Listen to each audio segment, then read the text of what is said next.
یا عمامه هر آخوندی رو بردارید نوشته Made in England.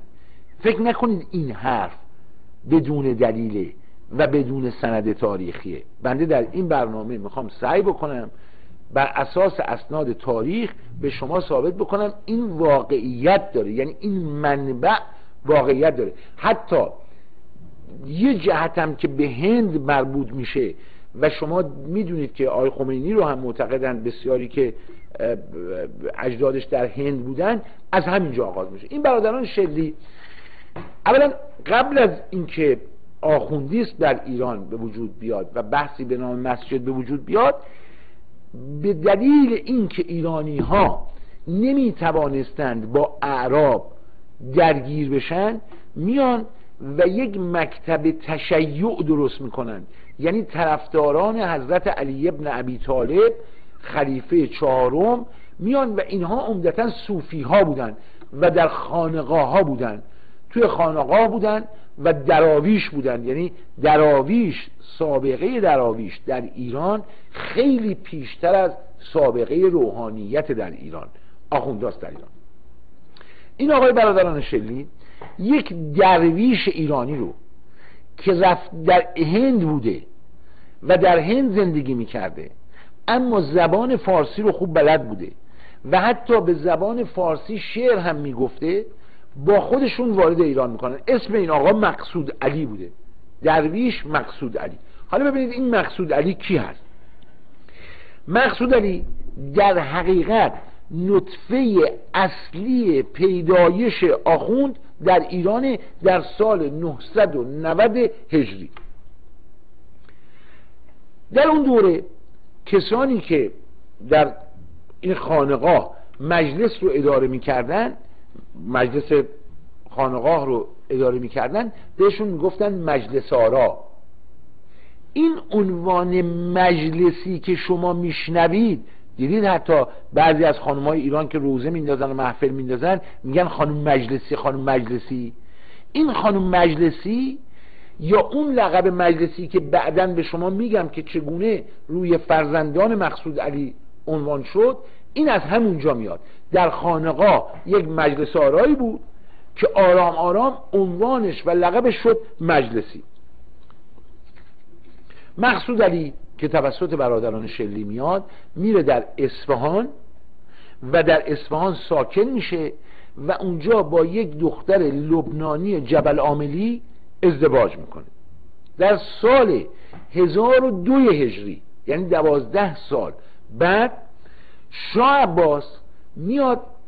بعد از اینکه برادران شلی آمدن و آموزش های لازم رو دادن، شاه عباس میاد و با صوفیان، یعنی همون خانقاه ها و همون دراویش شروع به مبارزه میکنه. این در حالی بوده که خود شاه عباس یکی از پیروان صفویه بوده و 300 سال این خانقاه ها در ایران سابقه داشتن.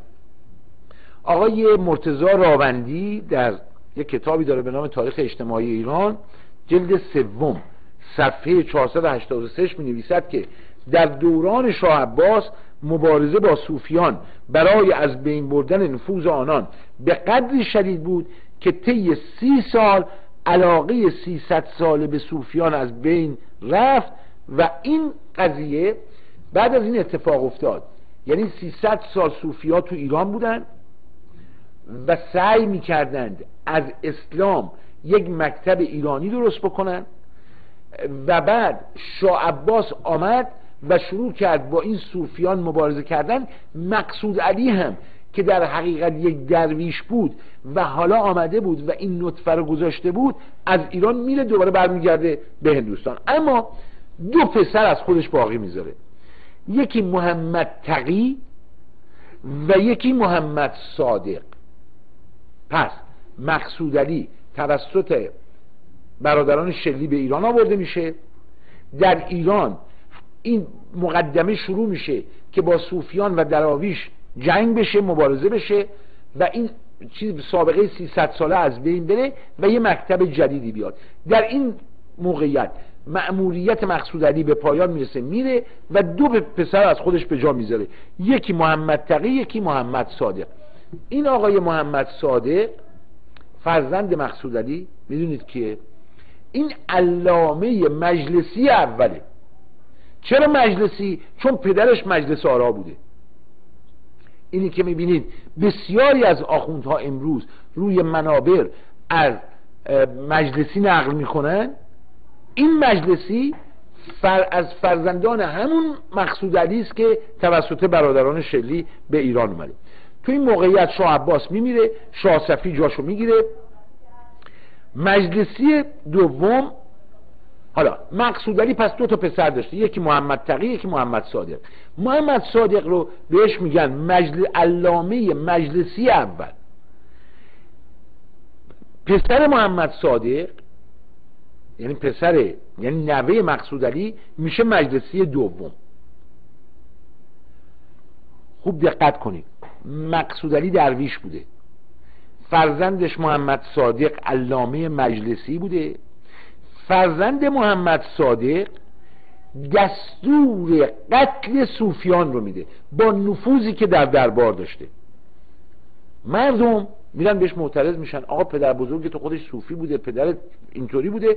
ایشون میگوید که پدر من یعنی محمد صادق مجلسی یک درویش واقعی نبوده و برای نفوذ در جمع صوفیان به لباس درویش در آمده بوده. این اظهارات نوه مقصود علی است که علامه مجلسی است.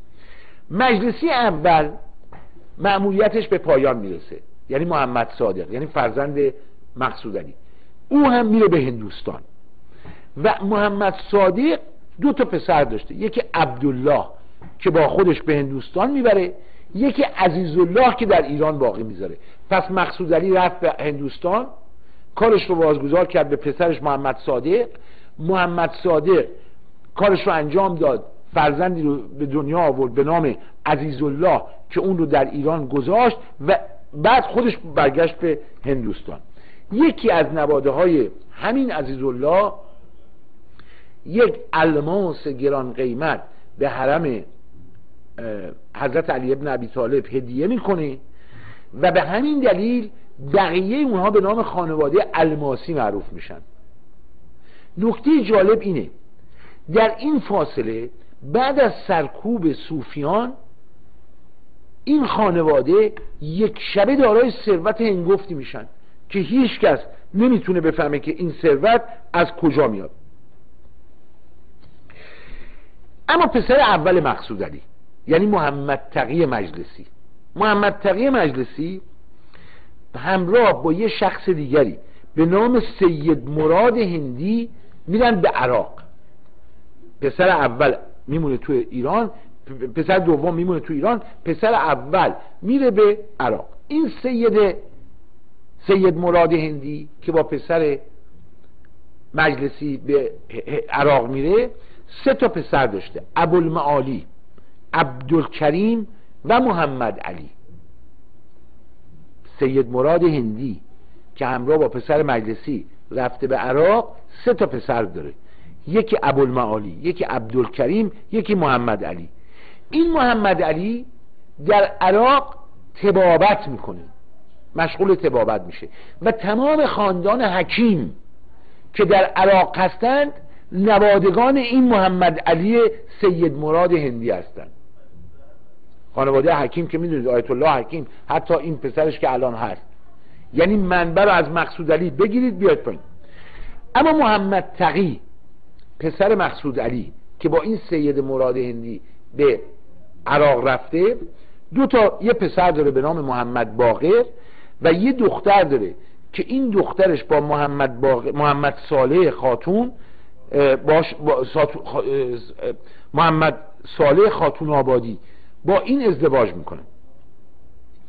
محمد تقی هندی یعنی همون مجلسی، محمد تقی هندی یعنی همون علامه مجلسی که شما میشناسید، همراه با سید مراد ابوالمعالی و عبدالکریم در عراق دم و دستگاهی پیدا میکنن. یعنی پسر مجلسی و این سید مراد یه پسر درست میکنه اونجا، طبابت میکرده، حکیم میشه، خانواده حکیم رو اونجا بنیان میذاره و همراه با پسر مجلسی یک ثروت بزرگی پیدا میکنن و دفتر و دستک و منشی و سکرتر و اینها، و با همه اینا بلند میشه میاد ایران و از عراق برمیگرده ایران و در